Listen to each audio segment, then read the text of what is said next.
Hello and welcome back to the Charity Shop Chat podcast with myself, Charlotte Greenwood.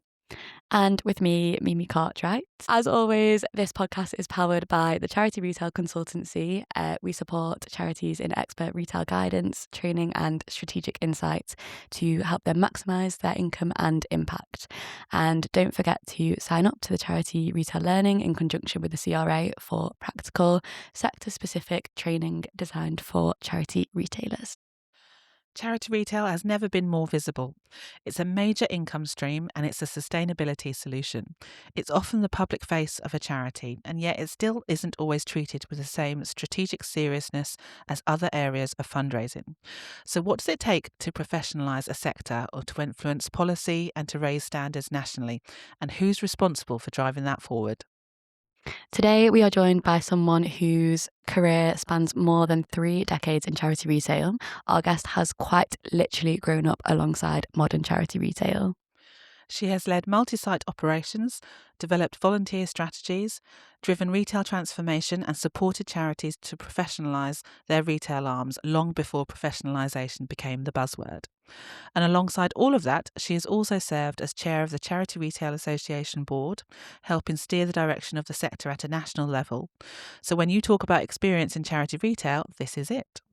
Real shop floor credibility, strategic leadership, governance insight, and a deep understanding of what makes retail succeed and what quietly causes it to fail. And we are especially proud to say that she is also a senior consultant at the Charity Retail Consultancy, the organisation that powers this podcast. So not only does she bring decades of operational and governance experience, she actively supports charities today with retail reviews, strategy, leadership development, and hands-on improvement work.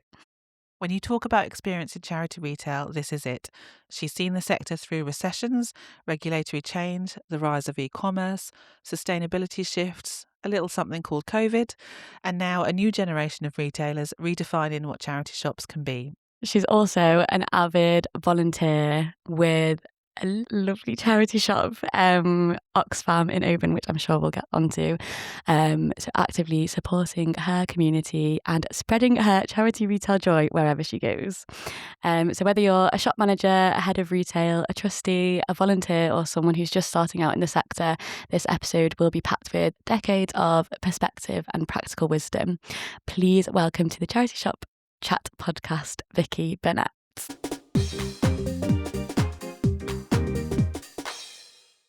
Yay, thank you very much. Makes me feel very old.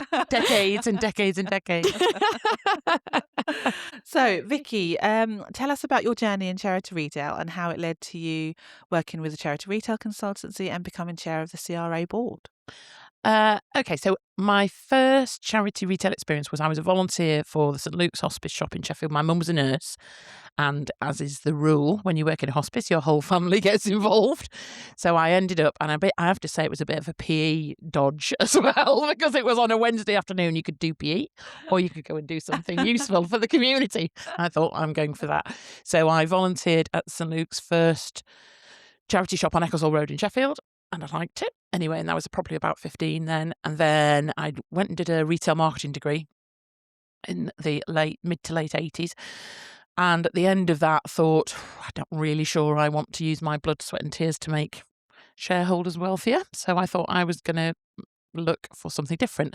Saw an advert for a new Oxfam shop in Sheffield that needed volunteers, and I went and volunteered with them. So that was the start of it. And then I ended up working with Oxfam as a deputy manager, then a paid shop manager in Leeds, then as a district manager in South Yorkshire. Then I went to work for Crisis for a couple of years in London, managing their volunteering programme. That was my only non-retail, because Crisis didn't have a retail arm then. And I couldn't sit in an office all day. I was like, I need to move around. This is all, I was like moving my furniture the whole time. So I went back to Charity Retail, moved back up to Leeds and started as head of retail for St Gemma's Hospice in Leeds. And I was there for 12 years. Then I went to Cats Protection as their head of retail for about 3 years. Then I ended up as head of retail and then income generation director at Martin House Children's Hospice. And then I moved to Scotland and I went to live in the middle of a field. And at that point, I joined Jane, who I'd met. So Jane and I met, we were both shop managers actually, but we didn't meet when we were shop managers, but we were both district managers in the same region in the north of England in the 90s. And we met then, and she'd started the consultancy already, and I'd done a few little bits and pieces with her, and she kept saying, just come and work with me, come and work with me. And when I moved to Scotland, I did. So that was 8 years ago. So that's it. And then, of course, as you said to me, I volunteer at my local Oxfam shop as well, in a full circle kind of way. That is quite the CV. I know, portfolio career, I must say. So was there a specific moment in your career when you realised charity retail was something really special and where you wanted to stay in the sector long term? I've got to say, it was the first day of my induction as a volunteer with Oxfam when I very first went. So basically, it was a brand new shop, and so we were sorting in the warehouse that they had in Sheffield at that time. And I sat down and I was given an induction, and they talked about like what the impact of what I was about to do would have on people who are living in poverty. And I just thought, I went all tingly, and I thought, this is what I want to do. This is this is what I want to work for. This is not, I don't want to go and, like I say, feather somebody else's nest. This is what I want to do. So that's what I did. So yeah, right from the start, day one. I feel so lucky. I just think it's an incredible, incredible privilege to be able to do a job that helps other people. It's like that's just amazing. I think that's a wonderful, wonderful gift. And the other thing that I love about it as well is just the joy of working with volunteers with such a variety of people. And I think, when I was, and I know Jane had the same experience as well, my business partner, Jane, we like working in my first Oxfam shop and surrounded by all sorts of different people I would never have come across in my regular life, and people who are older than me, younger than me, from different walks of life, different life experiences, everything. And I think that working with volunteers and amongst volunteers and being a volunteer is one of the things that's given me the most personal growth and insight into life throughout my whole life. So I think that's just such a gift. I'm very, very grateful for it. Yeah, absolutely. So what are the biggest changes you've seen over the decades then? Well, I was thinking about this, and I think there's a few things. One is growth, I suppose. So when I first started out in Oxfam, so it was like 1989, I joined Oxfam as a volunteer. And I remember the British Heart Foundation shop opening in Sheffield, and that was like, wow, and the fact that they were, shops were not as, prominent and regular and common as we see them now. And so, certainly over the years, there's been this enormous growth, and so many more people, more organisations have got into charity retail, which is fantastic because it's such a great platform for any organisation. And within that, then, of course, that kind of the professionalisation of the sector, and, going from that sort of the kind of, I suppose, if I think about the St Luke's shop that I worked in when I first started, everything was cobbled together. It was great, and we made money and stuff, but it was basically an overflow from a room in the hospice that had been selling secondhand stuff, and they couldn't fit it in there anymore. So they took a shop and sort of threw it all in there instead, and it was a good shop and it did okay, but it was very much kind of like, just a group of people coming together to try to make something work. And that was a wonderful solving a problem, wasn't it? Yeah, absolutely. Yeah. And of course, we're much more intentional now, I think, in charity retail. And, we think about the space that we take up, and we want to present. We understand that charity retail, our shops tell stories about our charity. And so it's really important to tell the right story about your charity. And we're sitting here today in this incredible hospice, Prince and Princess of Wales Hospice, which is beautiful.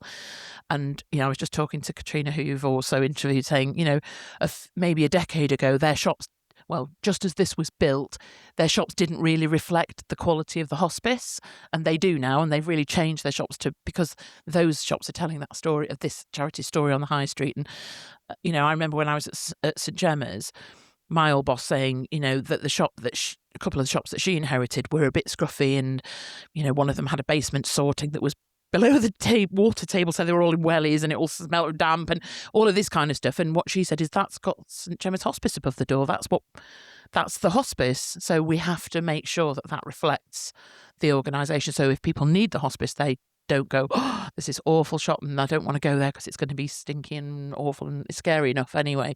So I think that's been a huge part of the look and feel of shops, a big change. And I think the work that Jane did with Mary Portas, that again was another huge sort of shift. I felt like as a sector we sort of put our brakes on and sort of turned left a bit, a sharp left at that point, because Mary was great at saying it doesn't have to be the same old boring way that you present stuff. You can do things differently, and boy, haven't we just, I think that was a changing point, absolutely. So that kind of freeing up to go, actually, let's do things differently. So I think that's a big thing, and with that came that segmentation. So the fact that we're not just all selling everything, we are focusing more on what customers want in certain areas. I mean, and that was interesting because when I was a shop manager with Oxfam, my shop sold furniture. So and Oxfam was one of the early sort of furniture shop, organisations. And also we sold vintage clothing, and we were all came from their recycling plant, Waste Saver, and that was in the middle of a student area. And so I sort of kind of grew up with a segmented store, really.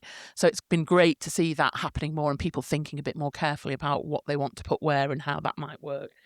And finally, I would say the big shift more latterly has been about focusing on the environment and kind of going, oh, actually, as well as doing all this other amazing stuff, we're really good for the planet as well. And let's talk about that. So that's been a big shift. And with that, of course, young people coming into the sector and as shoppers, donors, volunteers. I always remember my first Oxfam shop in Sheffield, 2 14-year-old boys, roughly, standing by the door, shoving each other over the threshold, going, ha ha, you've been in a charity shop, really laughing.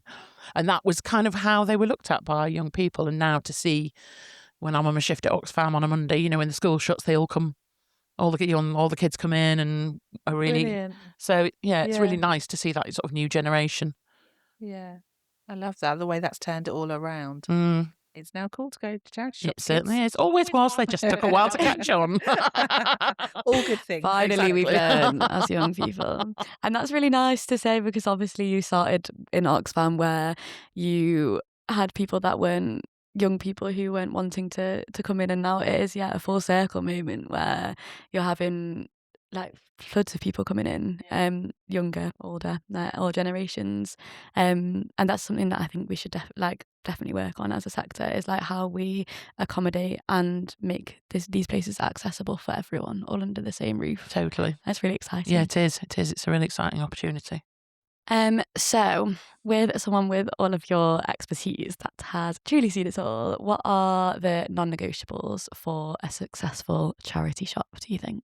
Well, I think top of that, this might be a theme that comes through this podcast, is people. I think you have to have the right team, and a good shop manager makes all the difference, and in order to have a good shop manager, what I would say is you've got to have a good team supporting that shop manager, not just in terms of volunteers, but also in terms of area managers, heads of retail. I think this, the shop manager role is such a challenging one and such an important one. And I've seen, the same shop absolutely fly with a different manager when that manager's, got everything that they need and they're a great person. So having a great manager who can motivate and excite their teams to do a really great job, and to, when one of the best shop managers I ever worked with, which was at St Gemma's, and she was wonderful, and her team loved her, and you felt it when you walked in the shop.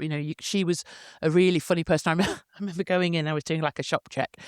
We were looking around at the different things, and I was like, oh, there's quite a lot of kind of cobwebs growing up in the corner of the window, and she went, I am making a net curtain. Oh, she was so funny, and it was just this she was really sarking, really funny, and everybody loved her, and it was palpable when you went in the shop. So I think having a cohesive team where people want to be, why wouldn't you want to be in that place? So I think team is absolutely key, and having good stuff to sell, and obviously that's a big challenge for the sector. Again, might be a bit of a theme in this, but having the right stock in the right place, basic retail stuff really is, you've got to be able to provide things that people want to buy. So making sure that you've got a good source of stock that you can turn over regularly. And I think being really, now more importantly than ever, is being a really big part of your community, engaging with your community and being part of them. That sort of mutuality, I think, around charity retail community is amazing. It's, similar to the hospice world, it's like we need them, they need us, so let's work together and engage. Yeah, absolute shop managers, they are just unsung heroes, Oh, aren't they? completely. It can be such a thankless job. Totally. And it's a long job. It's physically demanding, it's mentally demanding. They're salespersons, they're counsellors, marketeers, yeah, and being asked to do marketeers. more and more, I think, Yeah. as well. It's like, Yeah. oh, could you sell online, and can you do some social media, and can you learn all these new computer skills, because we now do all our volunteering stuff online, and all of this sort of stuff. And I think, and retail's hard. We run courses on like customer abuse and things like that, because people can be unpleasant in shops, and dealing with shoplifting, all that kind of stuff. And I think it's a really, really, really hard job, and it's not very well paid either, and that's, an issue. But I mean, obviously you've got to make the profits and things like that, but it's a tough job that doesn't pay very well. And I think, exactly what you said, Charlotte, totally undersung, underappreciated. And I think internally, sometimes that really happens as well. And I think, one of the things for charities is really, people can sometimes be a bit eye-rolly about shop managers, and that drives me absolutely insane. And I think, in terms of like internal teams, like maybe HR or finance or marketing, people can just get a bit eye-rolly about it. And I think they don't understand it. They don't know what the role is like. You have no idea the pressure those people are under. Appreciate them. You wouldn't be like that about other colleagues that you work with on a day-to-day basis. So just have a little think and give your head a wobble. Yeah, absolutely. It's the whole, go in there, see what they have to do on a day's work. Absolutely. When you're talking to the trading boards and trustees, and they're like, oh, why can't they just do this? Exactly. And why can't they just do that? And you're like, do you know the opening hours of those shops and what they've got to fit in between 9 and 5? I know. Is insane. Yeah. And that whole thing about, and of course we want to be commercial and all that kind of stuff, but this sort of assumption that's like, oh, we'll just open on a Sunday, open on all your bank holidays, back open on the day after Boxing Day, all these it's like somebody's got to do that. Yeah. That person's got a life too. And if you don't look after those people properly, we can't as a sector afford to pay, big salaries to anybody really, but so if you can't give it in money, give it in support, give it in love, give it in all of the things that you can do to make your shop manager's job as good as it can possibly be. Yeah, we're going to obviously touch on this in a bit, but what you just hark back to what you spoke about earlier about storytelling and the importance of storytelling, that is so vital now. Like having that transparency within your shops is so important for all your shoppers, and then you need someone to show that and tell that story, and that is just another string on the bow of a shop manager who's already had to dealing with so much. Totally, they just deserve so much respect. Totally. Yeah. So going back to kind of your volunteering hat on, how do you think volunteer expectations have changed? I think people kind of now, and I think this is particularly post-COVID. So it's two things, I think. There's post-COVID. So we saw a huge drop-off in volunteer numbers in COVID. And some of those people came back, but a lot didn't. And I think it was a time that people kind of reevaluated their lives, and sort of thought, oh, well, actually, I'm just, I'm quite enjoying this extra time I've got. So I think maybe I won't go back and all that. So we lost a lot of people. And then also because we've got a lot of younger people coming in now, which is fantastic. So what that means is that there are fewer people and people with different kind of views on what they want to do. So I think younger people expect greater flexibility. Since when I started, it was like, you would like to volunteer, that's great. You've got to be here at 9, you're going to stay until 1, or you're going to come in at 1 and you're going to stay until 5, and you're going to do that every week for the rest of your life. Is that okay? Sign here. And that was kind of what it was like to be a charity shop volunteer. And you just can't, some people will be happy with that, but not everybody will be. And so I think having flexibility in your shift patterns, whether that's I can do 6 weeks now, but then I can't do it for, 6 months, or I'll come in when I can, or this week I'll come in for 2 hours on a Tuesday and 4 hours on a Friday, and then I won't be in. So all of that, and I appreciate that makes it really hard to manage. And it's really tricky for a shop manager to rota around that level of flexibility. But I think as a sector, we've really got to understand that that's what people are wanting. They want something different. So we need to work out ways of doing that, whether that's kind of being able to, go on an app and choose your shifts and, put them in, or, or however that works. And also I think there's kind of an education piece internally in shops. So one of the things that I've seen over the years is where perhaps if you have, say, somebody who's a student and they're saying, well, I can come for the 6 weeks, but then that's me. And sometimes what you get is a bit of resistance to that, because they're kind of like, oh, well, what's the point? They're only here for 6 weeks, but, and I think so they're not made to feel welcome when they come. And there's a sort of maybe a bit of a hierarchical thing about, well, I come every week and you're only here for 2 hours, so you're not as important as I am, and all of that kind of stuff. So I think, we need to do some work around inclusion and making people feel welcome, whatever they bring and however they bring that. So my volunteering, my shop manager's wonderful. She's really flexible. I do currently every other Monday afternoon, but sometimes if my work, it's Monday, I'm not at Oxfam today, it happens to be my odd off week, but, she's really flexible about when I do and don't go in. And like during COVID, my father-in-law lives with us. He's really vulnerable. I just didn't feel I could go in at all. So I didn't go in for a year. And she was fine with that, and so having that flexibility and being able to kind of work with people on that level, I think is really important. And I think, I suspect, lots of people coming in there, we're all much more interested in values, in storytelling, all that kind of stuff. So it's making sure that connection is made when you walk in through the door, and that you are sharing impact with people. Definitely. I always think charity retailers should treat their volunteers like fundraising treat their donors.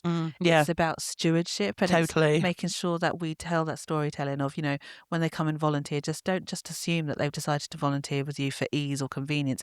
Tell them what that charity does, what the cause is, tell them about the other ways they can support you outside of volunteering, whether that's volunteering at events or signing up to fundraising things, and all those kind of things. Yeah. I think there's definitely stewardship journeys for volunteers that you can take them on to make them more invested. And if they are coming to you for just 6 weeks, if you do that journey properly, then they'll want to come back. Yeah, be prepared for it. Yeah. Understand that somebody might want to come for 6 weeks or might want to come on an ad hoc basis. So what does that look like? And talk to them and ask them what they want to do and how they can contribute. I remember, everybody's got, talents and things like that, and, you might have somebody who's just got these most incredible, display skills or IT skills or e-commerce skills or something in your team. If you don't ask them, don't listen to what they're saying, then you might not pick up on those. I always remember quite early on when I was with a consultancy, I went to do a job with hospice down in the southeast, and I was in one of the shops and I was chatting to the volunteers, and there was a lady she was tidying up the shelves, the rails, and I said, oh, what made you volunteer? And she said, oh, my husband and I set up the hospice. And I was like, what?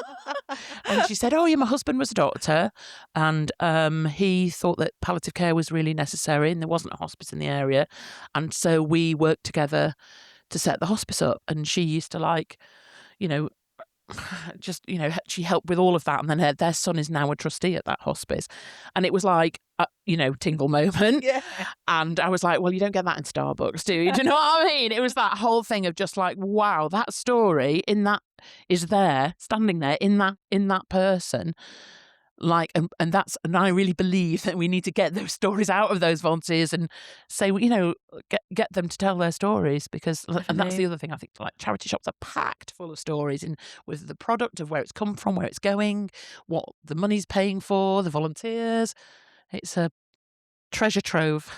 And I do think that volunteers, to be retained, then you need to make sure that your shop managers are being looked after, so that can trickle down the same way that, like, us, especially my generation, and I know that is true, we want like the flexibility, we need accessible ways of working. That's just how we seem to be, and it is like charity third sector and charity retail, they are the right places for that, but that means that we need our shop managers to have the autonomy to be able to allow that. So there needs to be a big shake up there, I think, in order to retain those volunteers. I 100%. completely agree, absolutely.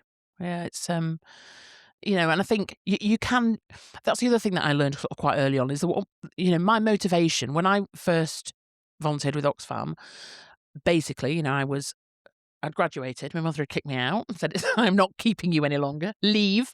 So I did. I went and got myself a bed sit and worked in a deli for 15 hours a week. And I volunteered at Oxfam, and that was what I did. And I went in because I thought, I need to do something. I need to get something on my CV. But like I said, the minute I heard that story, my reason for being there totally changed. So I'm here for the people that we're helping. And I think that's really important to track is people's motivations and why they're there and what they want to get from it. And you can influence that motivation if you support somebody well. And, it might be that they've come in for the cause, but then actually find that there's a great career opportunity for them. So, it's about talking, listening, empowering, all of that kind of stuff. And whilst it feels increasingly difficult at the moment to be able to like raise your voice and stand up for what you believe in, a great way to do that is through volunteering. And a great way to feel like you're making a difference in a world that is increasingly hard to do that is through showing up in your charity shop. So that should be something that is pushed as well. I feel that, I won't apologise for the fact that Oxfam feels a bit like my spiritual home. I started there politically. I agree with the work they do. I think ending poverty is a really good thing. They stand up for women, so for me, going to an Oxfam shop as opposed to going to a different kind of shop is good because I'm there with my people, because most of the people who volunteer in Oxfam have the same values as I do. And in the same way that people who go and work in a hospice shop, quite often they'll be people who've maybe had a family member, a friend or a loved one cared for by the hospice. So they will find a community there that works for them. So, building finding a space that's good for you and allows you to be the best person you can be. So moving then from shop floor work, what should trustees understand better about charity retail? I think that's a really good question. And I think that retail, so I always think about like a trustee board, and quite often they're made up of people with specialisms that relate to that organisation. So you might, for example, in a medical charity, have a clinician on the board. One of the things that you sometimes get, so, and I would say is that, if you're an accountant or a fundraiser sitting on that board, you're unlikely to really push back or have a very kind of deep understanding of what the clinical side of stuff is. So you maybe just step back a bit. Most people go shopping at some point in their lives. So everybody thinks they're a retailer. And so that means that lots of people have kind of an idea and an input about retail, which is great because they're interested. But perhaps what we need to understand is that there needs to be a bit more information behind that opinion. And I think I would never do anything or say anything that means that a trustee isn't going to be expressing a point of view or engaging with or thinking about retail, because it's so important, because actually sometimes that is lacking. Or, like I say, it comes with in a less informed way. So I think organisationally for leadership, so for the heads of retail, they should be working with trustees and working with their senior leadership team to build that internal engagement to help everybody who's in leadership in the organisation understand the value of charity retail. And of course, people look at money in the till, and charity retail is an expensive way to raise money. There is no getting away with that. If you look at the ROI for example, if you employ somebody to do legacy work, the ROI on that person, on that role, will be massive compared to charity retail.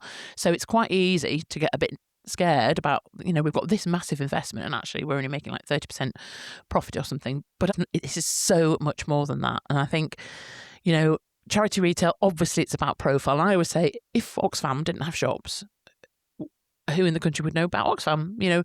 Everybody knows about Oxfam because they've got shops. Yeah. Cancer research, they've got shops. I mean, obviously they do high profile events and things like that now, but so British Heart Foundation, it's their retail presence that has brought their brand to prominence. And I know like a few charities who've done surveys around how do you know about us, it's from retail. So it's so important that first impression is right. And that first impression is not just about people in that shop, it's about people standing at the bus stop opposite on their way to work every morning. It's about walking past after, on an evening after it's closed. So it's not, you don't have to go in there to get that impression. So it's about saying, like, from the outside in, through all of the people, through the way that you work, everything that tells that organisation story, and it raises the profile with your community, engages with your community. All of those people that walk past or go into those shops, that's a huge, huge, huge, that's a touch point for all of those people for your organisation. So if you think, about, say you make, I don't know, 1,000 sales in a week, that's 1,000 people that your organisation has had an opportunity to be in touch with.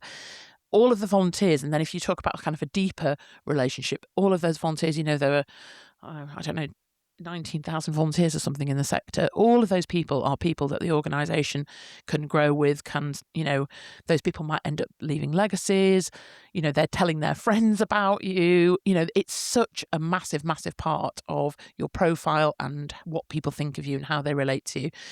So having an understanding that retail is not just about what cash is in the till, but also those other implications in terms of profile, in terms of other income that comes in that is not attributable to retail. So here's an example. When I went to Cats Protection, literally as I joined, the regional manager for the North, I was based in Leeds, the regional manager for the North rang me and went, "Oh my God, thank God, we're opening a shop about 2 miles away from where you live. Please help, because we don't know what we're doing." So I kind of, it was literally across the road from where I lived. We opened that shop, and a week later, there was a bus stop outside of it. A guy got off the bus, walked in the shop, handed over a cheque for £1,000. He said, "My auntie's just died." She said, "I want £1,000 to go to an animal charity. I saw you, here you are." And that, that money would never have gone into Cats Protection if it hadn't been for that shop being there. So there's so many different ways that it touches people and it engages with people. And that, it's about an organisation making the most of those opportunities, I think, and understanding that impact more widely and really looking into it, I think. I think there's sort of interesting work to be done around, well, one of the things is overlaying your retail locations over your supporter spreadsheet, a database, and saying where's our money coming in? And quite often you will get that real halo effect from shops, that you get much more support clustered around where the shops are. So that's a good exercise to do for people, I think. That's a great tip for our listeners. Yeah. So I think and also if you're thinking about opening a shop in an area, do some research about your brand awareness before you open that shop, and then go back 12 months later and see what that looks like now. And then you can actually start to, say you can lay that down, and you can say, look, our brand awareness has gone up by X% since we had a shop. And it starts to really help people understand the impact that having a shop there can have. And I think internal engagement generally is a massive, massive part of a head of retail role, I think.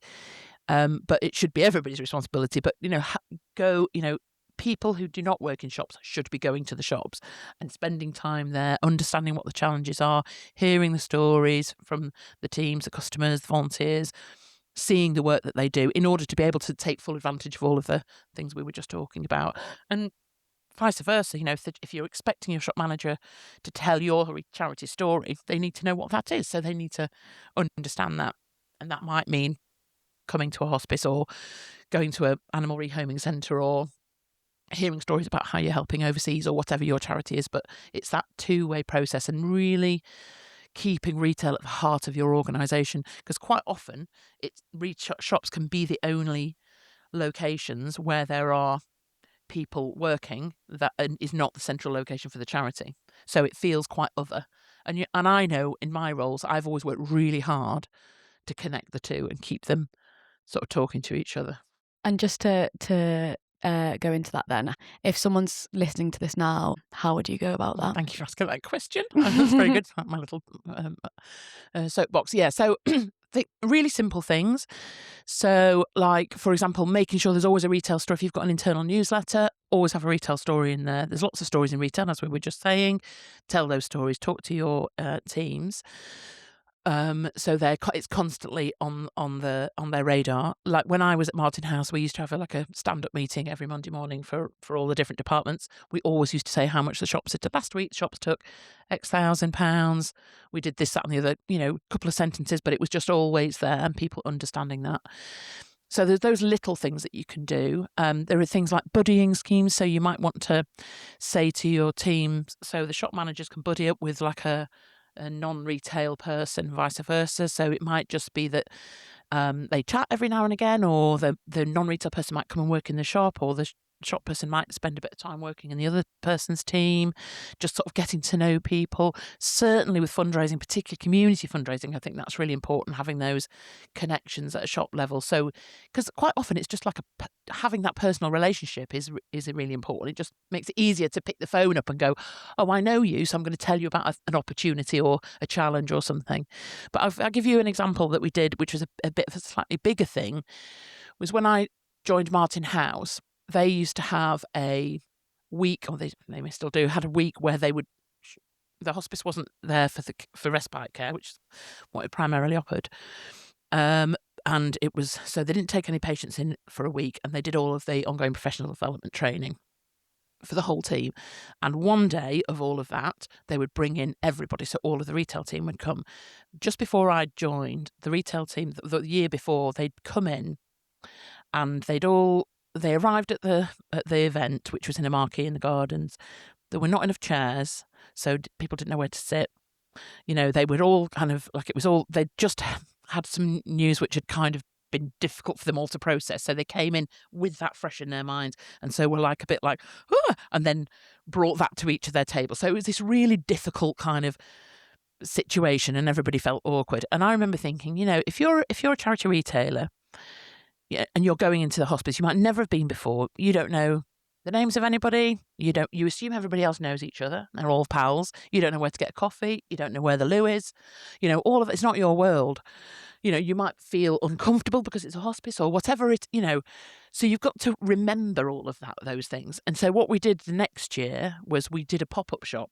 So we said, right, let's have a pop-up shop alongside the marquee, which is where all the meeting is. Each shop contributed a department. So they all wanted handbags, wanted clothes, wanted shoes, wanted and we set up a pop-up shop. And through the whole week, whenever there was not work going on, that shop was open. It was staffed by the shop teams. So they'd come in and they would serve. So we sold loads of stuff to to the nursing team, the clinical teams, who were like, oh my God, this stuff's amazing for a start. So that got them out into the shops a bit more. The shop managers were on a ground they knew. They felt confident in a shop. They knew what they were doing. So it brought their world to this other world, and it was just great. It was such a positive, it was such a turnaround. It needed to be. It was such a turnaround from kind of where they'd been before. So from tiny little things that you do every day to kind of bigger events and stuff like that, I think that there's lots to do. I think the thing to always think is it's got to be have a presence, keep talking about retail, bang your drum, and don't forget about and don't assume as well. Yeah. And like that authenticity that Martin House created in that moment, I think is so valuable. We're all here, we're all people who are here to support other people, and so by having that authenticity and showing that how valued your team are, whether they are clinical, retail, just showing that shared value and that the shared responsibility that we all hold to fight for these missions is so valuable for everyone. And it does remind me of a point that was raised in one of our other episodes. So Steph from St Oswald's Hospice, she said that she thought the reason why some heads of retail are often overlooked by their fundraising counterparts for director of income generation roles is because head of retail tends to be a little bit more siloed. People's, exec teams, CEOs, other areas of the charity tends to think of heads of retail of they're just shops. So how do you kind of integrate into the charity? Because fundraising, that's very natural, isn't it? They've got to fundraise for that cause. But with charity retail, you've got to make that a little bit more obvious on how we support the charity. And that's a great example from you about how they've done that.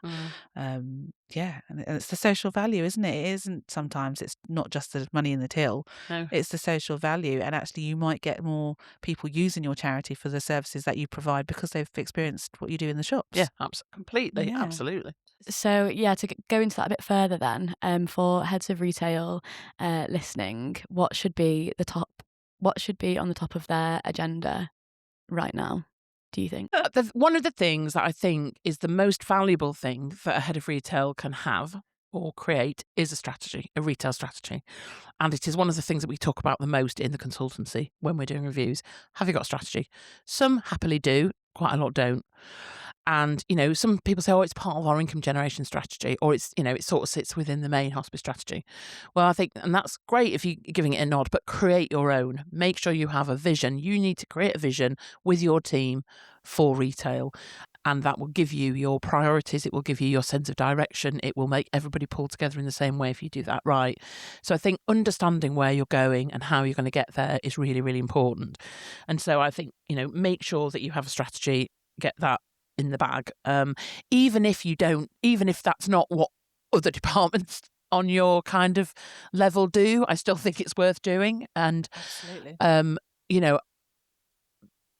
Being, like I say, I always say start with the organisational strategy, because people go, oh right, retail, that's the money part of the organisational strategy. We need to make money to deliver our service. But actually there's lots of ways that Charity Retail delivers organisational strategies in terms of engagement. So for example, we want to, your organisational strategy might be to raise profile. Well, Charity Retail does that. It might be to move into different regions. Charity Retail can help you with that. There might be stuff about investing in our people. Well, don't forget your charity retailers. So there's all sorts of stuff. So I always think start with your organisational strategy and look, how can we develop a strategy that delivers those goals? Because that's ultimately what you're there for. So have a strategy. That would be my first thing. And I think that, the other thing that's really, really important is about community engagement and thinking about where are your shops, who are your teams working with, have you given your teams what they need in order to be able to work well with that community? So a really good example is about stock and accepting donations. So I would say if we can ever not turn a donation down, that's a really good place to be. And, we have no idea what those stories are behind those donations. They can be all sorts of stories. It could be, it's been raining, my kids have got loads of stuff I want to get rid of, they're out, I'm taking advantage and I'm going to pull it all out and I'm going to take it all down the charity shop. Might be that. It might be that a loved one has died and it's been a very difficult time for you and you've had to go through all of their things and take that stuff into a charity shop to donate. So, and anything in between. But we as charity retailers can't assume any of that, and we want to make sure ultimately those people have thought about us, they've gone to the trouble, they could have taken it to the tip, they could have put it in the bin, they could have sold it online, they've come to us. So accepting that donation is really, really important. However, of course, for in a shop basis, if you are working in a shop and you're on your own, which is quite often happening now, so we've got shop managers lone working quite regularly because of the, lack of volunteers and the cost of extra staff and all that kind of stuff, and you're up to your eyeballs in it, and your stock pens are all full and you've not been able to sort because you've been on your own for 2 days and you feel it's unsafe for you to accept that product, you can understand totally why somebody might say, I'm sorry, I can't take that. Now, you can understand why it might do that, but for that donor might think, well, I'm never going to go there again because they never take my stuff, even if it was just once. So organisations need to make sure that you are not putting in your shop managers and your shop teams in a position where they have to turn it down. So, for example, when you're setting up your shop, make sure that you've got plenty of ways to safely store the stock. When you're running your shop, if you feel that you are getting to a position where you're getting too much in a great, lovely position to be in, build something in to get that stock moved out so that that person can still accept it. So, we expect shop managers to say yes, but we have got to give them the tools to do that safely. So I think that's a really, really, really important part of it. And through that, then you build your community engagement because you're never saying no and you are welcome.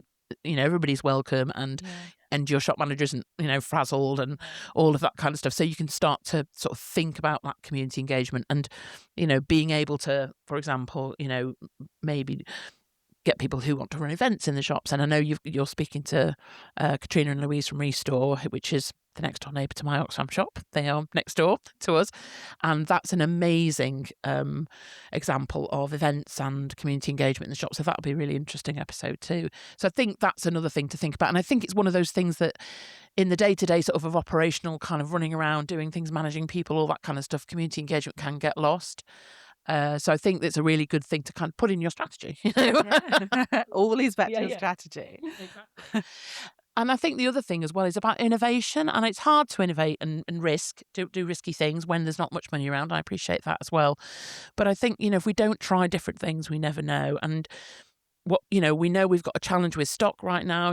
We are seeing, the declining quality, which to be fair, we've been looking at for years, to be honest. But I think it's more probably obvious now, given the ability to sell online and through third-party sellers and things like that. But we can't rely on the fact that we're going to get that steady stock stream of good quality stuff coming in all of the time. And especially if people aren't moving house, that often means that you don't get more stuff in as well. And people might be keeping things for longer because they want to be more sustainable. So by the time it gets to us, it's less saleable, all of that kind of stuff. So be innovative. Think about what other things can we do within our retail operation, or kind of as a sort of sister to our retail operation that is going to, secure income for the organisation into the future. So innovate and, and again, talk to your team, because they will have some really brilliant ideas. Don't assume that people in the shop don't know, because they really will know. Absolutely. They will have some great ideas. Going back to your strategy point, I think that's the one lesson that I learned the hard way when I first started out. So I used to write my strategy, create the strategy, 3 years, 1 year, whatever that might be. But I used to do that with my director, my CEO, the board, trustees, all of that. And then we would land that with the shop managers, the e-commerce, the donation centre, etc. And then I thought, oh my God, what am I doing? These are the people on the ground doing it every day. They speak to our customers every day, our donors, they interact with them all the time. They should be giving me ideas of where the strategy should be going. So we'd planned an away day for, I think, June, and then we had to deliver the strategy by, I don't know, November. And I was like, let's use that away day. Let's have a whole afternoon and talk about where do they see us going? What direction do they think we should go in? What ideas should we be implementing? And let's build that into the strategy, rather than just landing this, I don't know, this 10-page document on them and say, this is what we're going to do, guys. Off you go. Off you trot, go and do it. And let's actually get them, given their own ideas, because they're the ones that know what's going on. Yeah, completely. And you're not going to get buy-in if you just give somebody some. And it might be that speaking to them and not speaking to them, you might have ended up with exactly the same document. But that's not the point. No, it's like, exactly. you don't want stuff done to you. You want to be part of that conversation. So, and it goes back to that conversation of inclusion, where Completely. we need to value our shop managers. So this is one way that you can value them. And they can give so much value to you. It's a win-win situation, isn't it? And I think as well about diversity of thought and diversity of experience, that, the bigger. So quite often what we'll see when we're working with charities is actually the retail workforce is a really diverse workforce that completely represents the community. So I think about like one charity that I work with in the southeast of England, and their diversity figures, if you like, for the hospice are really good, and that's because of retail, because they have shops in areas where there is a really diverse community. So that's fantastic. It's really, really good. And, that's very different to the actual hospice itself, which is actually primarily white, middle class, certain age, all that kind of stuff. And so, oh, what a gift. Oh my gosh, you've got a shop, workforce of volunteers and staff who are really diverse, who can bring all sorts of different experiences, access to different communities, different perspectives, that can just open all these doors for you. So why wouldn't you want to talk to those people and hear from them?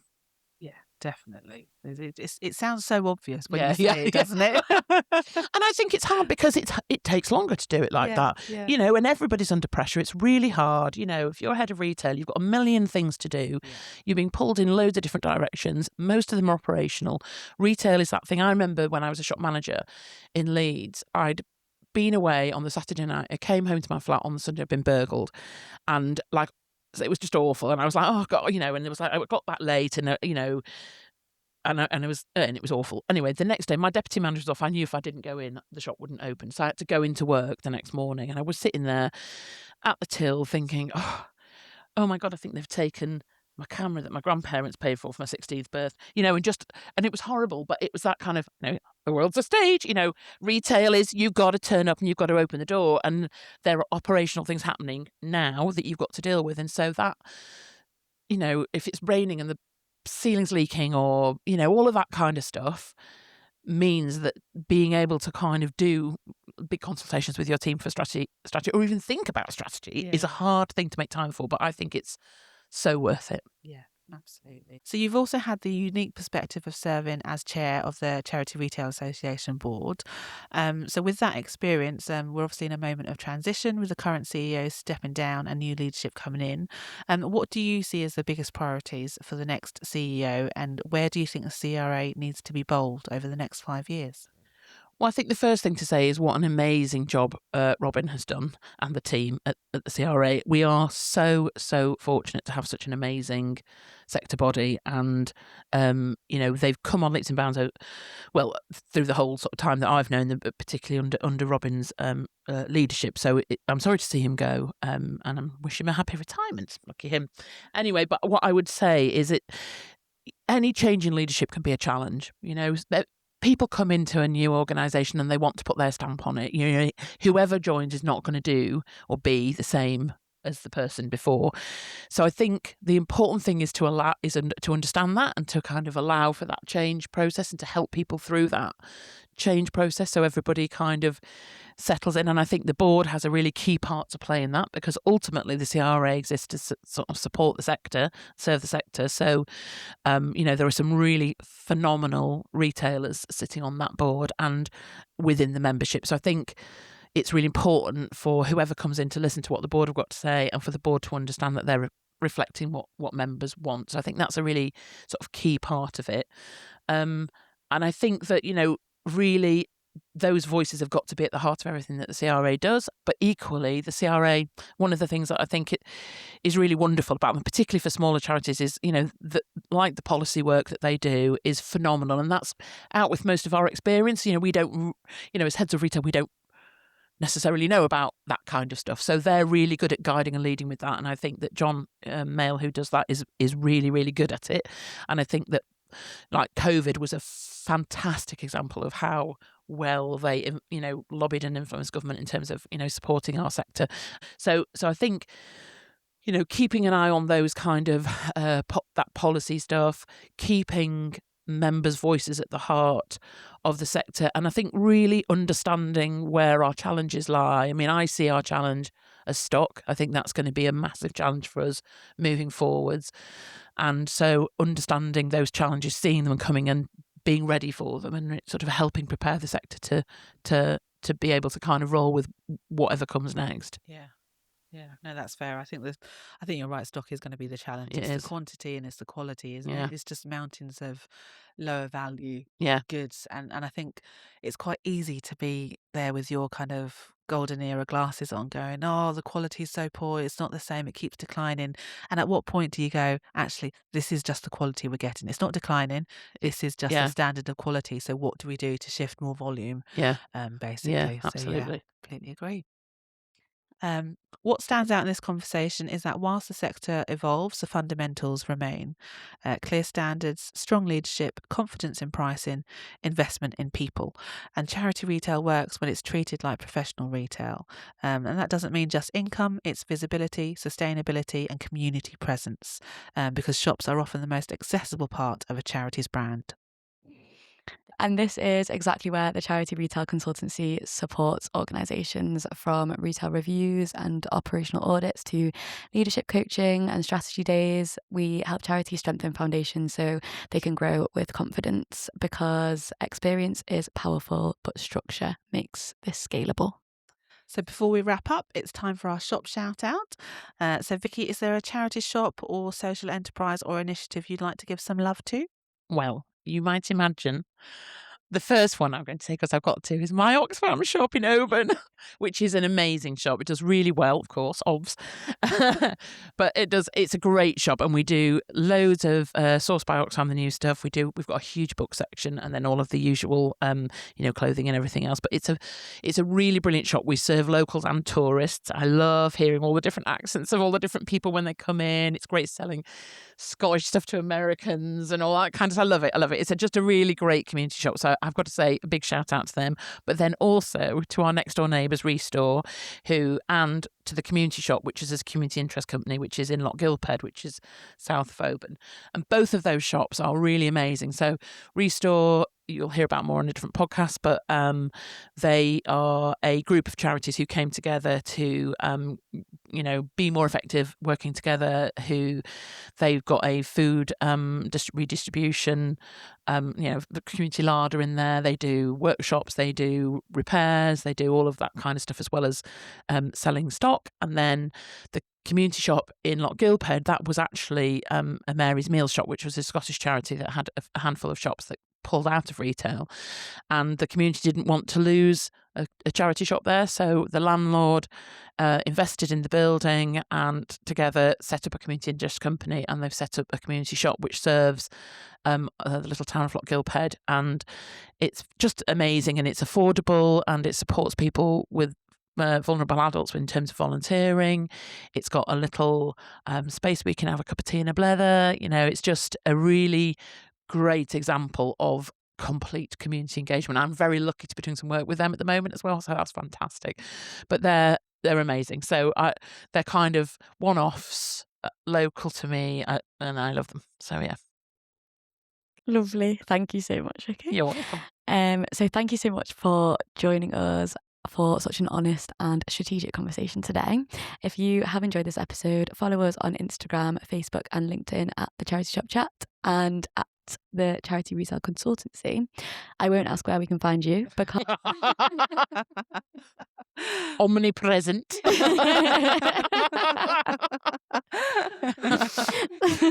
So leave us a review and share with someone who cares about the future of charity retail. And that is all from us today. But as always, charity shops are full of stories and we love sharing them with you. So until the next episode, bye. Bye. Bye.